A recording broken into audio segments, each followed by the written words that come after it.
Good morning, everyone. Namaste. I'm going to call in Archangel Michael to clear, cleanse the space of all negative and lower vibrations from our mind, body, and soul, home, and hearts, placing the white light of protection around us with his blue seal. We are going to be reading more out of my Christ Within, Heaven on Earth, a concise description of the journey of glorious sacred secretion by Kelly Marie Kerr. And we are on the sacrum portion. The sacrum is a triangle bone in the lower back formed from fused vertebrae and situated between the two hip bones of the pelvis.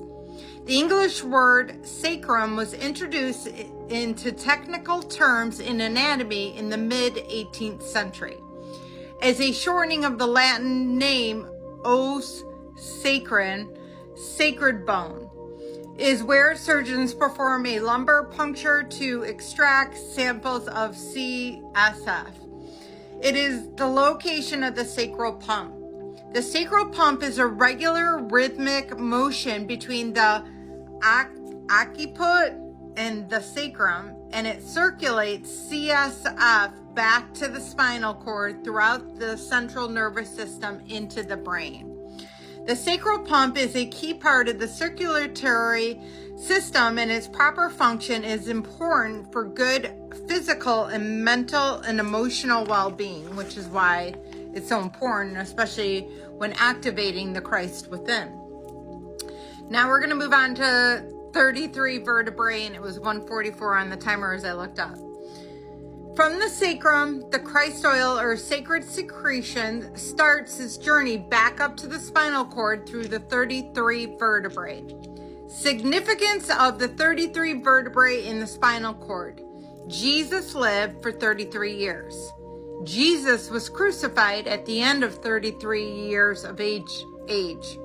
The divine name Elohim appears 33 times in the book of Genesis. There are 33 gods in the Vedic religion.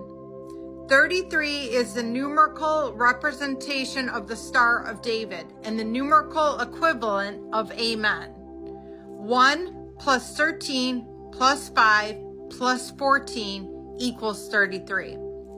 An image of Virgin Mary from the 18th century is known as the Virgin of the 33 in Uruguay and was concentrated by Pope Paul II in 1988. There are 33 degrees in Freemasonry, and there are lots more. Just Google it and find out yourself. So I'm going to leave it at that because the next portion is quite long, and that's a lot to digest in itself. But just understanding that you're becoming one with your higher self, creating heaven here on earth. Your I am, your God within, Christ consciousness. Christ is activating within yourself, and you will become that beacon of light here on earth, and you'll be working with the divine as well as your team of light, 333 on the timer, so that you can create that heaven on earth for yourself and for all beings on earth to help us all raise to a higher frequency. Because anytime you're anchoring in your light, you're anchoring into the planet. So I love you all. I hope this helps, and namaste.